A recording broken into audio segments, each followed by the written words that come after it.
अहमदुहु नुसल्ली व नुसल्लिमु अला हबीबिहिल करीम अम्मा बाद फ़अऊज़ु बिल्लाहि मिनश शैतानिर रजीम बिस्मिल्लाहिर रहमानिर रहीम उदउ इला सबील रब्बिक बिल हिकमति वल मौइज़तिल हसनह सुभान अल्लाह। सदक़ल्लाहुल अज़ीम। इस यकीन के साथ दुरूद शरीफ पढ़ें कि फरिश्ते हमारी इस दुरूद को हमारे नाम के साथ और हमारे वालिद के नाम के साथ बारगाह रसूल में पेश करेंगे। पढ़ें बावाज़ बुलंद अल्लाहुम्मा सल्लि अला सय्यिदिना व मौलाना मुहम्मदिन मअदनिल जूदि वल करम व आलिहि व बारिक व सल्लिम कमा तुहिब्बु व तर्दा बि अन तुसल्ली अलैहि।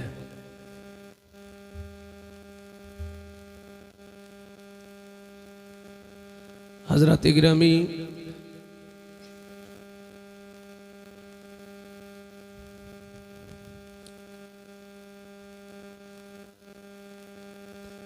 मैं बड़ी उम्मीदें लेके आया था आपके बीच, मगर मुझे अपनी इस कमी पर एहसास है कि मैं जितने लोगों को कुछ सुनाना चाहता था अपनी ही कमियों की वजह से उन्हें न सुना सका, और वो लोग जा चुके या जा रहे हैं।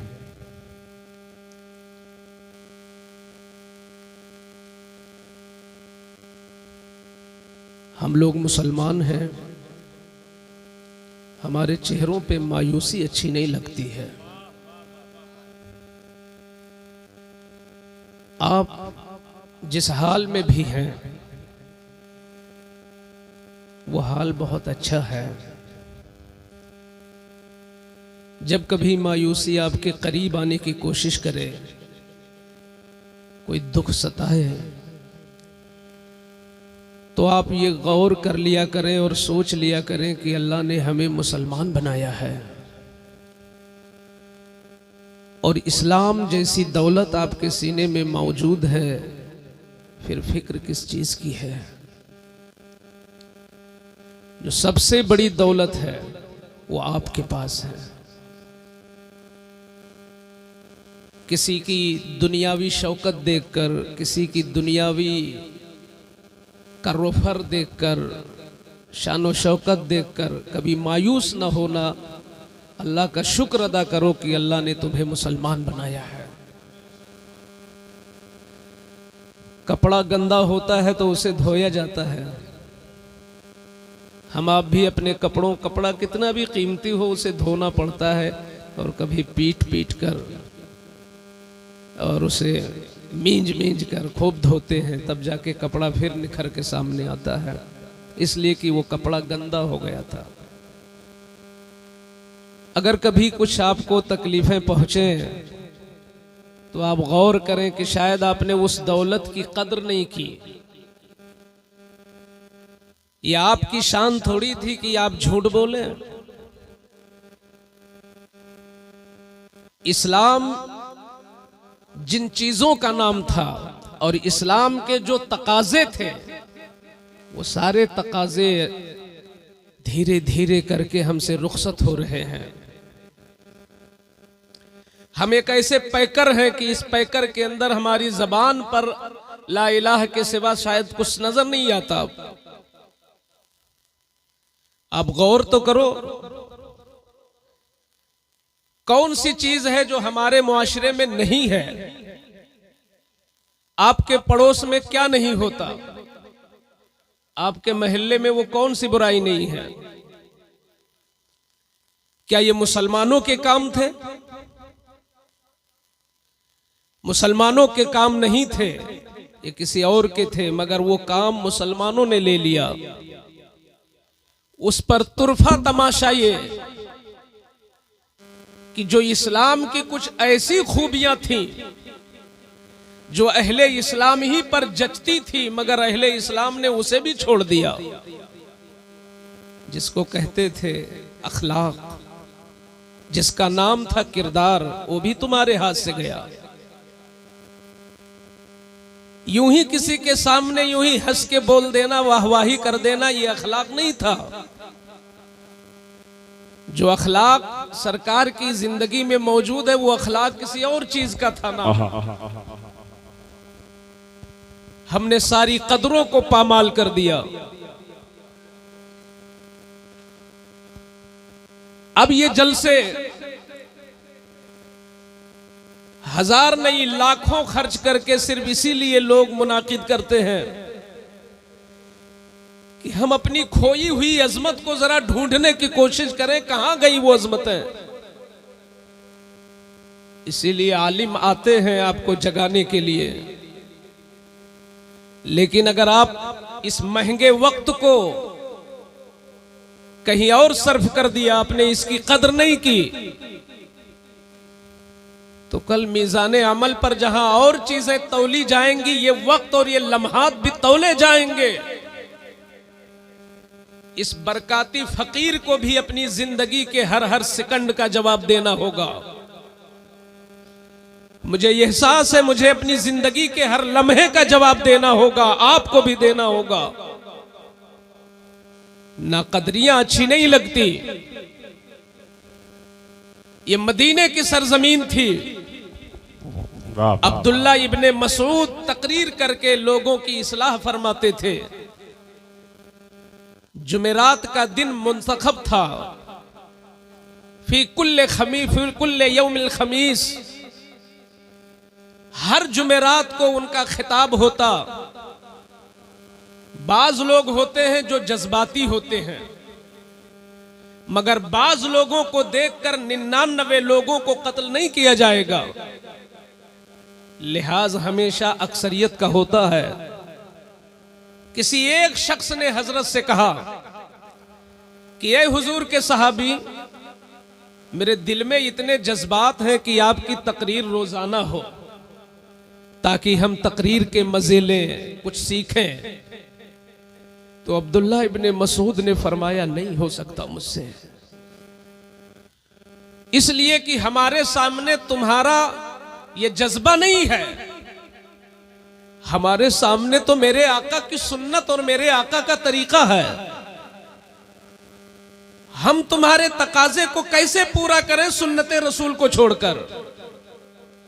उन्होंने कहा क्या? तो इरशाद फरमाते हैं कि मेरे आका ने 23 साल के अरसे में दीन को पूरी दुनिया में कैसे फैलाया, कभी गौर किया? मेरे आका ने बड़ी हिकमत के साथ इस्लाम को फैलाया है, और इस्लाम बताने में कभी किसी के हालात को नजरअंदाज नहीं किया। आपके सामने बैठा हुआ, आंखों में नींद का खुमार लेके बैठा हो, आप उसको निकात और बारीकियां सुनाए, ये तबलीग नहीं है। आपके सामने बैठा हुआ वो इस इंतजार में है कब हम उठें और अपने घर जाए, ऐसे को तकरीर सुनाना ये तबलीग का तकाजा नहीं है।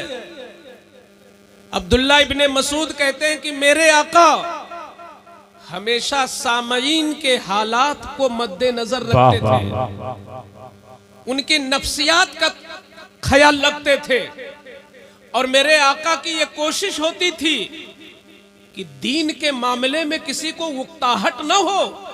अगर दीन सुनने के लिए उकता रहा हो तो ये तो उसके ईमान का खतरा है। अल्लाह, ये तो दीन की तौहीन है, ये तो उस प्यारे इस्लाम की तौहीन है। दीन सुनने में उकताहट हो ये अच्छी बात नहीं है।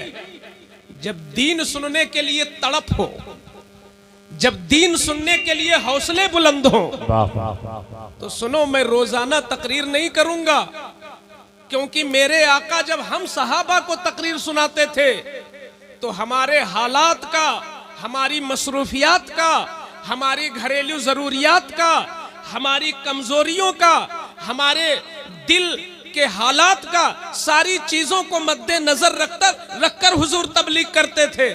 तो मैं भी वही सुन्नत अदा करता हूं। मैं हफ्ते में एक दिन सुनाऊंगा ताकि तुम्हारे जज्बात बुलंद रहे और तुम हौसले के साथ दीन को सुनो। इस हदीस से कोई सबक मिलता है उलमा को कि नहीं मिलता है? ये हदीस क्या यहूदियों के लिए है?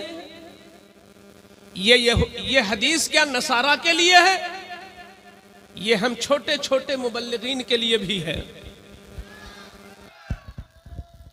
नारे तकबीर, नारे रिसालत, शहजादे मौलाए कायनात हुजूर सैयद मेराज मियां साहिब किबला, हुजूर सैयद मेराज मियां साहिब किबला, अशरफी दूल्हा, अशरफी दूल्हा।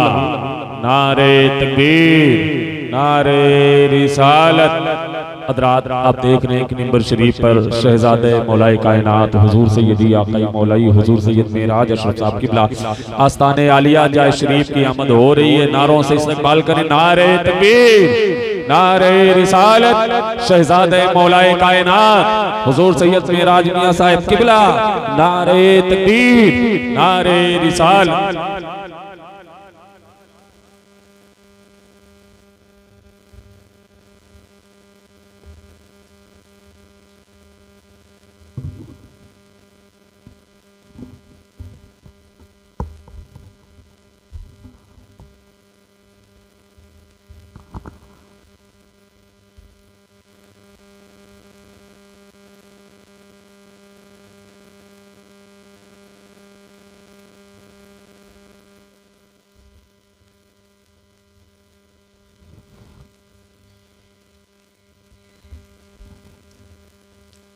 जो लोग दूर बैठे हों ज़रा मिल के बैठ जाएं और करीब आ जाएं, उनके अंदाज से लगे कि वो कुछ सुनना चाहता है, ताकि दो चार बातें मैं सुना सकूं। मैं कोई ख़ास मौजू पर कोई मुकम्मल तकरीर के लिए नहीं बैठा हूँ। हमने अपना वक्त अपने करम फरमाओं के कदमों में नज़र कर दिया है। मैं कुछ बातें सुना रहा हूँ कि अल्लाह ताला की नज़र रहमत हो जाए, मेरा आना कबूल हो जाए। तो मैं ये अर्ज़ कर रहा था कि कुरान में भी मौजूद है कि तुम्हारे लिए पैरवी करने के लिए और नमूना बनाने के लिए कोई और नहीं है, वो हुजूर की ज़िंदगी है। हर चीज़ में हुजूर तुम्हारे लिए मिसाले राह है ना। तकरीर करने वाले हों, तबलीग करने वाले हों, पढ़ाने वाले हों, जो भी काम करने वाले हैं, सब के लिए नमूना हुजूर की ज़िंदगी है। तो आप जब तबलीग फरमाते थे तो लोगों के हालात को मद्देनज़र ज़रूर रखते थे कि बैठा हुआ थक तो नहीं रहा है, परेशान तो नहीं हो रहा है, उकताहट तो नहीं है। अगर उकताहट होती तो हुजूर अपनी गुफ्तगू बंद फरमा देते। अगर जबरदस्ती दीन को थोपा जाता तो इतनी आफाकी तबलीग न हो पाती। ला इकराह फिद्दीन, दीन में कोई जबर नहीं है।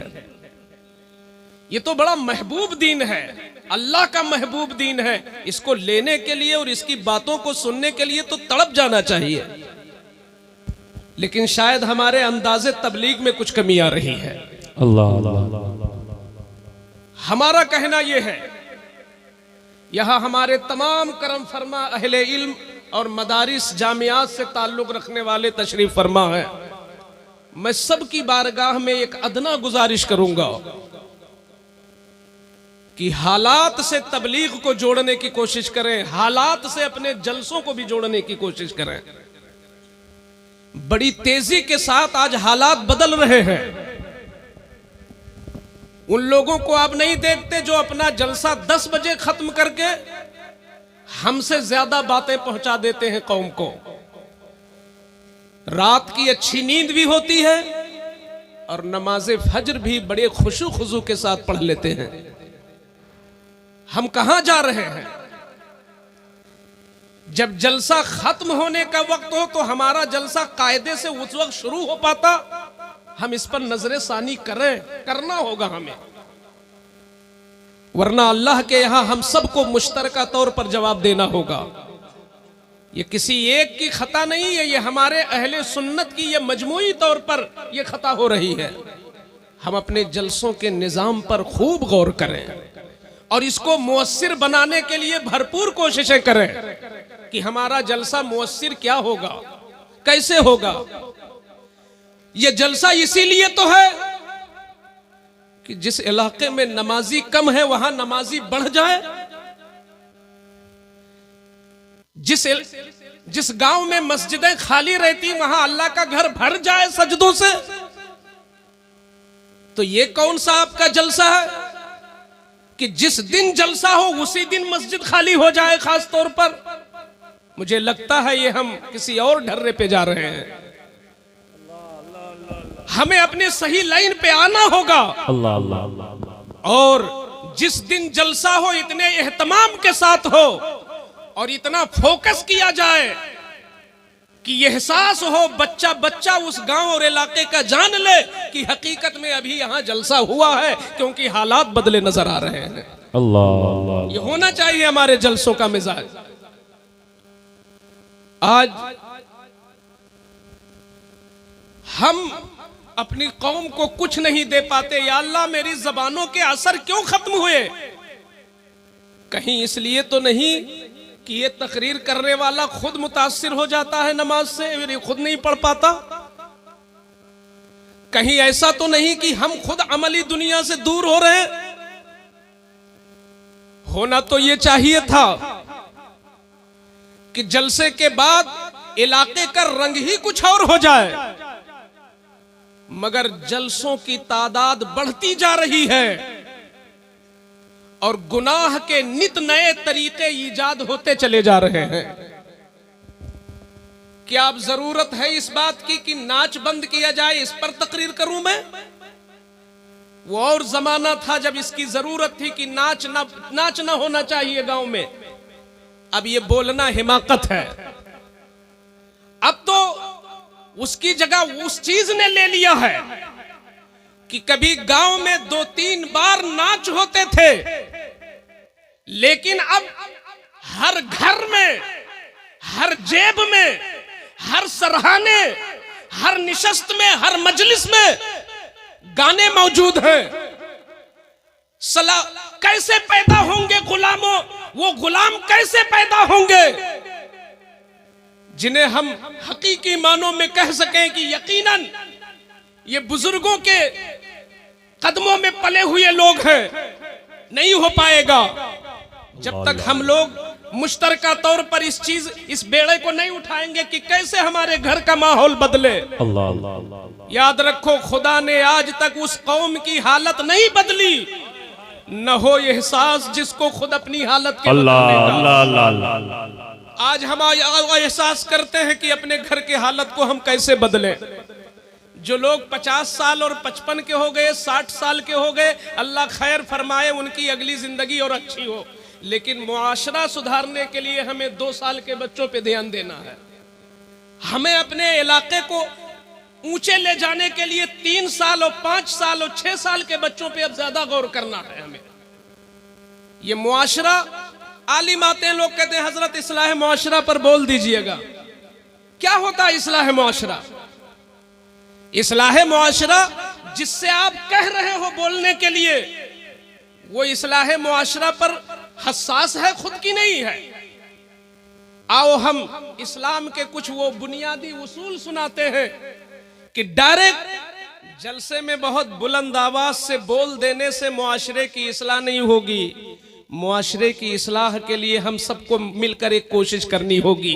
आका फरमाते हैं, सरकार की सुन्नत है कि जब बच्चा तुम्हारे घर में पैदा हो, तवज्जो से सुनिएगा, आप कोशिश करो 20 साल के बाद कामयाब हो, 30 साल के बाद कामयाब हो। कोई जरूरी नहीं कि कल ही बहुत बड़ा झंडा गड़ जाए। और कौमों ने मेहनत की है, मुसलमान मेहनत नहीं कर रहा है। आप मेहनत करो। जब बच्चा घर में पैदा हो तो तरीका यह है कि उसके दाहिने कान में अजान दो और बाएं कान में तकबीर कहो। ये आपने सुना होगा, मेरे आका ने हसनैन करीमैन के कानों में खुद अजान दिया। तकबीर, बाएं कान में तकबीर। इसका रीजन क्या है? क्या है इसका फलसफा? इसका फलसफा सिर्फ इतना है कि इस्लाम तुम्हारे दिल को भी उजला करना चाहता है, तुम्हारे मन को भी उजला करना चाहता है। तुम्हारा जो बच्चा अभी पैदा हुआ है उसका दिल बहुत साफ है, बिल्कुल साफ है। उस पर जैसी आवाज जाएगी उसी आवाज का असर होगा। वो जो बच्चा पैदा हुआ है उसको सुनना ही है, कोई ना कोई आवाज वो जरूर सुनेगा। या तो दाया की आवाज सुनेगा या माँ की आवाज को पहले सुनेगा, डॉक्टर की आवाज को सुनेगा। हो सकता है घर में मोबाइल बजे तो पहले गाने की आवाज चली जाए। मुमकिन है कि घर में किसी से लड़ाई शुरू हो जाए तो लड़ाई की आवाज उसके कान में चली जाए। मुमकिन है कोई गीबत करे तो वो मनहूस आवाज उसके दिल कान में चली जाए। इस्लाम ये इंतजाम करता है, हसास हो जा, तेरे पैदा होने वाले बच्चे के कान के रास्ते से उसके दिल पर असर करने वाली आवाज, कोई आवाज बाद में आए, पहले खुदा के नाम की आवाज पहुंचा दे, ताकि नामे खुदा की बरकत से उसका मन उजला हो जाए, जिसका असर पूरी जिंदगी उसके दिल पे बाकी। आए नारे तकबीर, नारे रिसालत, मोहसिने आजम कॉन्फ्रेंस, मसलके आला हजरत, जलसे दस्तार बंदी। अल्लाह का नाम कोई मामूली है? नामे खुदा तुम्हारे बच्चे के कान में पहुंचा, सबसे पहले यही आवाज टकराई है और उसके दिल पर यही आवाज असर कर रही है, उसकी रूह पर, जिसका असर पूरी जिंदगी रहेगा इंशाअल्लाह। उसके बाद इस्लाम का तरीका यह है कि आपका जब नया बच्चा, जो लड़की पैदा हो या लड़का पैदा हो, तो सहाबा इकराम के घर में जब बच्चे पैदा होते थे तो कितना एहतमाम करते थे वो। ऐसे नहीं उनके 13 साल के बच्चे और 14 साल के बच्चे इतना बड़ा काम करते थे दीन का। माँ बाप की मेहनतें थी और खुद उनका एहतमाम था ये कि तहनीक करवाते, यानी हुजूर की बारगाह में सहाबा पहुंचते, या रसूल अल्लाह सल्लल्लाहु अलैहि वसल्लम, आप अपने मुंह में खजूर रखकर उसे रेजा रेजा फरमा दें और वही मीठी चीज हम अपने बच्चे के तलवे, बच्चे के जबान पे उसी को लगा दें, ताकि आपके लुआब की बरकत से जो पहली चीज उसके लिए गिजा बने वो आपका मुकद्दस लुआब बन जाए। ये बच्चे में मेहनत होती थी। आज हुजूर का लुआब तो नहीं मिल सकता आपको, लेकिन ये आलिम रब्बानी तशरीफ फरमा है, ये आले रसूल तशरीफ फरमा है। आपके इलाके में बहुत बाअमल उलमाए दीन होंगे, आप भी तो ये मेहनत कर सकते हैं कि कोई मीठी चीज उनके मुंह से, रसूल नहीं है तो नायबे रसूल तो मौजूद है, वाह वाह, आप वहां से मीठी चीज लेके अपने बच्चे की जबान पे लगाएं, ताकि पहली गिजा जो पहुंचे वो किसी बाअमल आलिम का लुआब पहुंचे, ताकि उसका असर तुम्हारे बच्चे पे हो। वाह वाह। इस्लाम इस तरह मुआशरे को अच्छा करना चाहता है, जड़ से तुमको सही करना चाहता है। फरमाते हैं मुदब्बिरीन, फरमाते हैं तुम्हारा बच्चा उस वक्त तक कार आमद नहीं होगा जब तक कि तुम 3 चीजें उसकी सही नहीं करोगे। पहली चीज ये है कि उसको घर का माहौल अच्छा मिलना चाहिए, घर का माहौल बच्चे को अच्छा मिलना चाहिए। और दूसरा नंबर ये है कि मोहल्ले का माहौल अच्छा मिलना चाहिए। और तीसरा यह है कि जिस स्कूल या जिस गांव में, जिस मदरसे में भेज रहे हो, उस मदरसे और स्कूल का माहौल उसको अच्छा मिलना चाहिए। आप इसको नोट करें, जिनके यहां बच्चे पैदा हो चुके हैं या होंगे इंशाअल्लाह, आप इन 3 बातों का एहतमाम करें, इंशाअल्लाह वफादार बच्चा होगा आपका। घर का माहौल अच्छा दें, क्या मतलब? आप फजर के वक्त सोए हो, आप घर का माहौल अच्छा दे पा रहे हैं?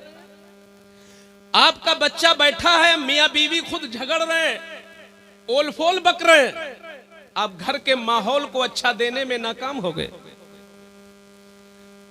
बच्चा या बच्ची बैठी सामने मौजूद है और मियां बीवी किसी की गीबत में मशगूल हैं, आप घर का माहौल अच्छा देने में नाकाम हो गए। आप किसी की चुगली कर रहे हैं, आप खुद कोई उरिया या फहश तस्वीर देख रहे हैं, बच्चा बच्ची मौजूद है, घर का माहौल अच्छा देने में आप नाकाम हो गए। मां खुद बेपर्दे से रहती है, जो भी आ जाए बैठा रहे। जब मां बेपर्दा है तो अपनी बेटी को वो अच्छा माहौल नहीं दे पा रही है। तो जब हम बुनियाद ही खो रहे हैं, तो शेर मोहम्मद बरकाती की तकरीर से अब वो बच्चे जिनकी बुनियाद खराब हो चुकी है, जिनकी बुनियादें खोखली हो चुकी हैं, शायद हमारी तकरीरों का वो असर अब ना हो सके। हमने खता वहीं से की है। अल्लाह। हर फर्द को आज मदरसा फैजुल उलूम से ये पैगाम दिया जाता है कि आप अपने घर का माहौल अच्छा कर लो। बेशक, सुभान अल्लाह। अगर आप चाहते हो कि तुम्हारा बच्चा दीन का वो सिपाही बने कि जिससे तुम्हारे खानदान का भी नाम रोशन हो और तुम्हारे गांव और इलाके की तरक्की का वो सबब बन सके और वो कुछ करके दिखा सके, अगर ये जज्बा तुम्हारे अंदर है तो पहले अपने घर का माहौल अच्छा करना होगा। बेशक, सुभान अल्लाह। ये लापरवाही से नहीं होगा। मियां बीवी को बहुत ज्यादा हिसाब से रहना होगा कि बच्चों के सामने कोई गलत चीज न जाने पाए। यही बच्चे तो बड़े होकर के कभी मां को आंख दिखाते हैं, कभी बाप से लड़ पड़ते हैं, जिनके लिए आप इतनी कमाई करते हो कि रात रात जागते हो, अपनी जान को खतरे में डाल करके जिस बच्चे की तुम जिंदगी बनाने के लिए कोशा हो। मैं अपने से खिताब कर रहा हूं कि रात भर जाग कर 1 घंटा तकरीर करके अपने बच्चे की दुनिया बनाने वाले, बच्चे के लिए गाड़ी और दुकान का इंतजाम बाद में करना, उसके लिए सजदों का इंतजाम पहले कर ले। आज बहुत शौक से हम चिल्लात के नारा लगाते हैं कि गरीब नवाज हमारे मुल्क में मौजूद है, गरीब नवाज की हमारे दिल पे हुकूमत है। ठीक है, बहुत अच्छी बात है, लेकिन कभी देखा गरीब नवाज की मेहनत को? आज ये कौम इतनी बुराइयों में हमारे सामने ये डूबी, हम किस मौजू पे तकरीर करें? लेकिन एक चीज है जो सबकी इस्लाह कर सकती है। जब मेरे आका दुनिया में तशरीफ लाए जाहिर में, तो हुजूर के सामने जो कौम थी वो इस कदर गई गुजरी थी कि बुराई खुद शर्मा रही थी, बुराई खुद शर्मा रही थी उनके सामने।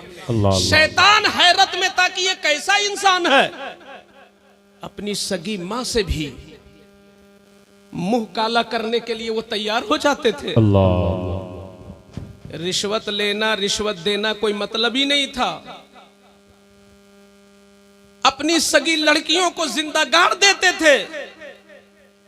जिसकी लाठी उसकी भैंस, हर किस्म की बुराई में वो कौम डूबी हुई थी। लेकिन मैं अपने उलमा, शोरा, इन तमाम अपने करम फरमाओं की तवज्जो के साथ पूछना चाहूंगा कि पैगंबर ने उन बुराइयों का इलाज कहां से शुरू किया? मेरे आका ने उन बुराइयों का इलाज कहां से शुरू किया? जब आका ने ऐलान नबूवत किया, और ऐलान नबूवत के वक्त से जब कुरान का नाजिल होना शुरू हुआ कि यही किताब है इनकी हिदायत के लिए, ये जो शराब पी रही है कौम, ऐ मेरे नबी, ऐ मेरे महबूब नबी, अगर इनको सही रास्ते पर लाना है तो ये किताब तुम्हें दे रहा हूं। इस किताब के जरिए इनकी इस्लाह कीजिए।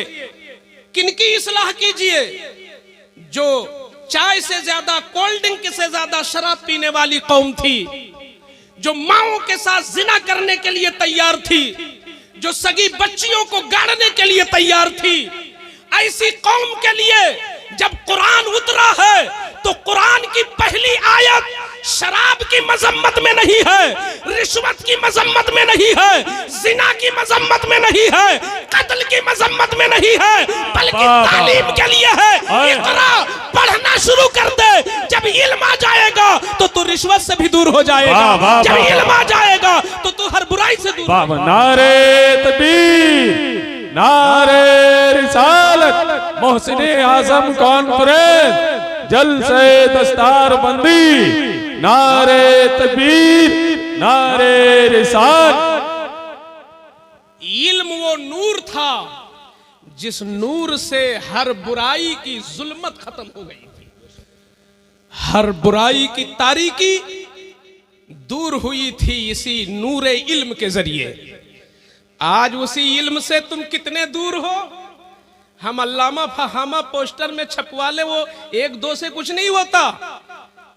रिपोर्ट ये है कि हर कौम से पीछे है मुसलमान।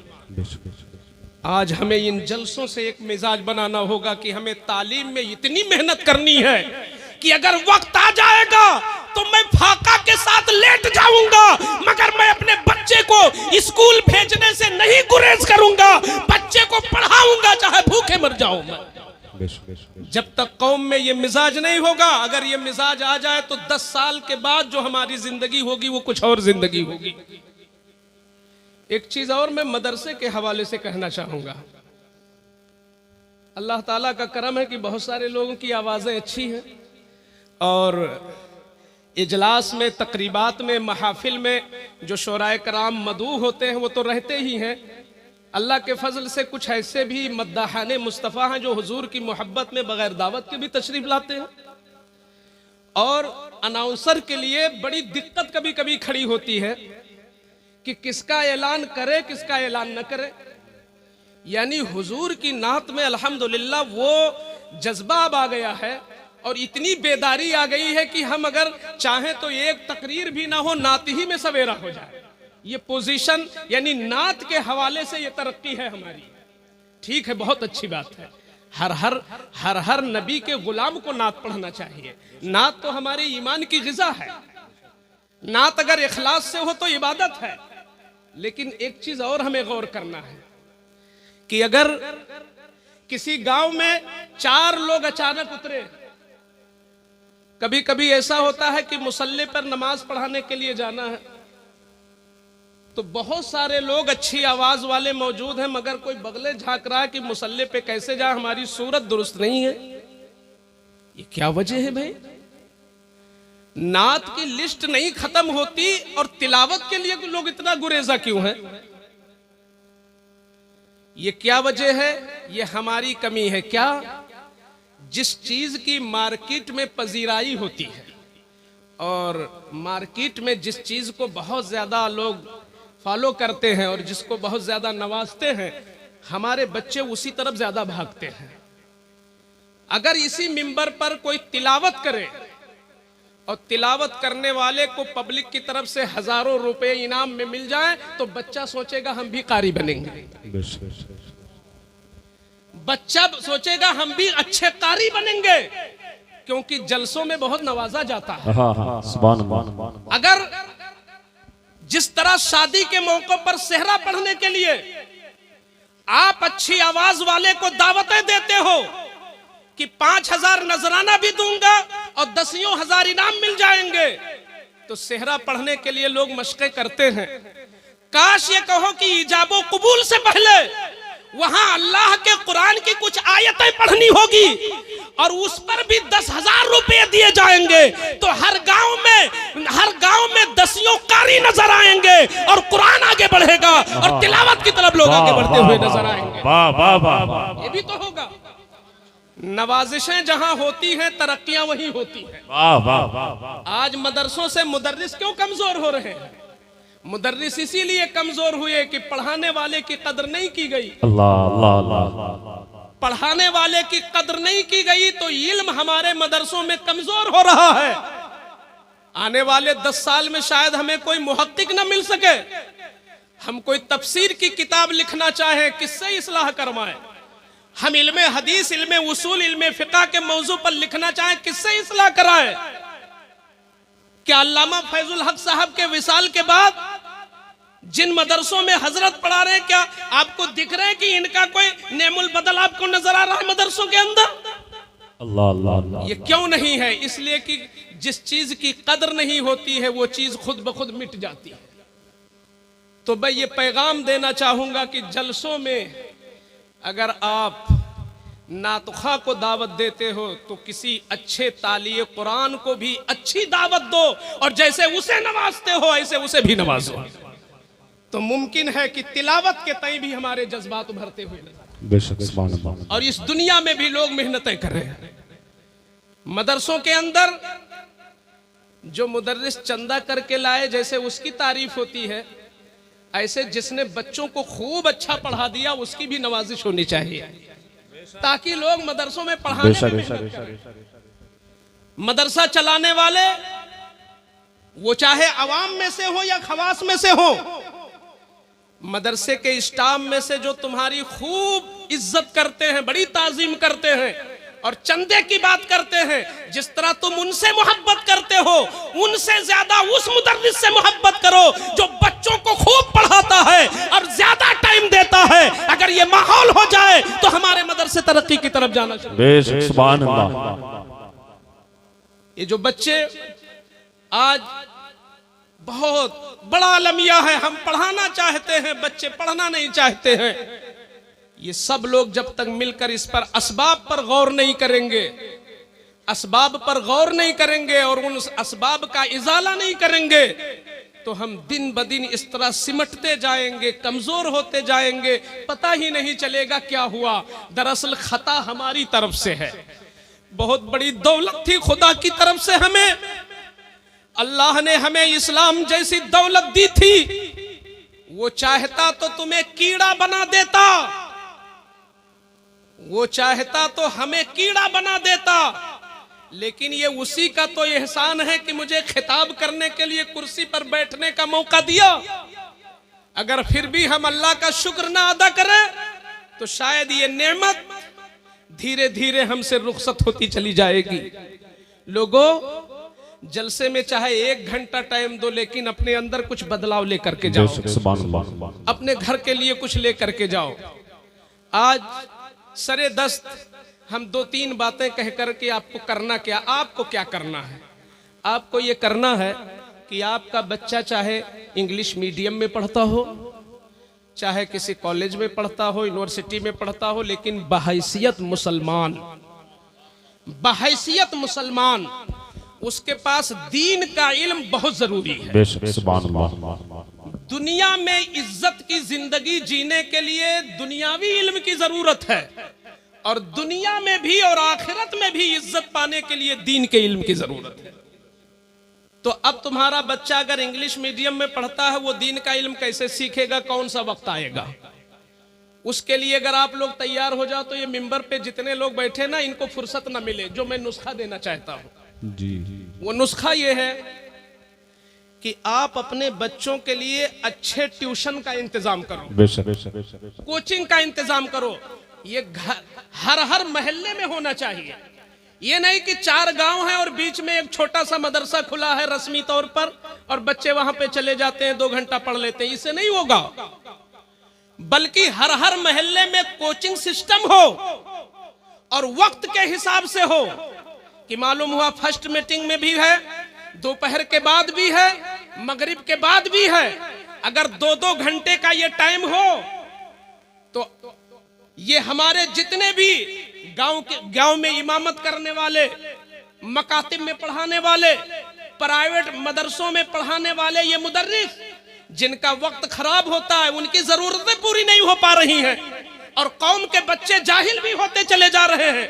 उसका तरीका यह है कि आप जैसे इंग्लिश मीडियम में पढ़ाते हो 5,000 की फीस देकर, 8,000 की फीस देकर, तो ये वो तालीम है जो तालीम हो सकता है दुनिया में तो कुछ काम आ जाए, लेकिन जिस दिन तुम्हारी रूह निकलेगी शायद वो तालीम तुम्हारे कहीं की काम ना आए।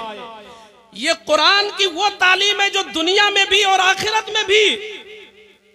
तुम कुरान पढ़ाने वाले को 300 पकड़ाते हो, दीन सिखाने वाले को 500 पकड़ाते हो और अंग्रेजी पढ़ाने वाले को 5,000 पकड़ाते हो।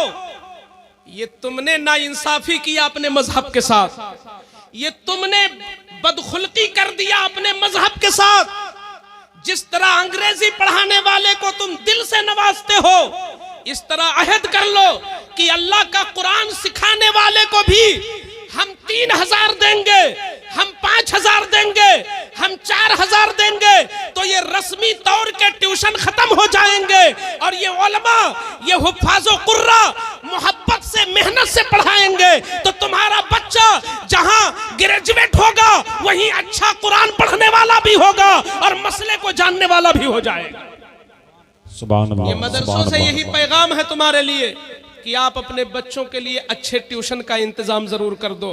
ऐ कौम, तुम जागो, बुलंदी तुम्हारे लिए, व अंतुमुल आलौन, तुम बुलंदी वाले हो, मगर बुलंदियों की कद्र तुम नहीं करते हो।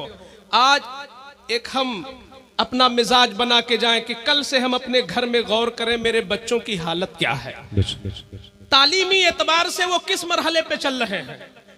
अगर स्कूल में कामयाब हैं तो मदरसे की तालीम उन्हें मिल रही है या नहीं मिल रही है, और मदरसे की तालीम में वो कामयाब है तो असरी और दुनियावी उलूम में कमजोर ज्यादा तो नहीं हो रहे हैं।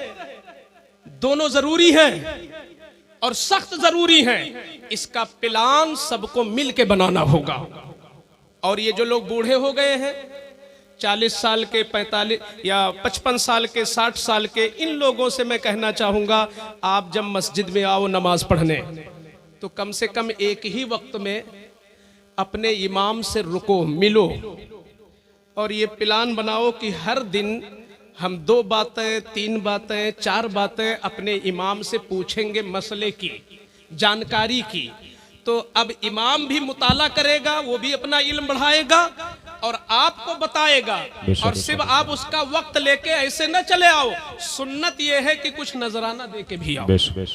इस तरीके से दीन तरक्की करेगा और मोहब्बतें आपस में बढ़ेंगी। दीन के मामले में बुख्ल मत करना।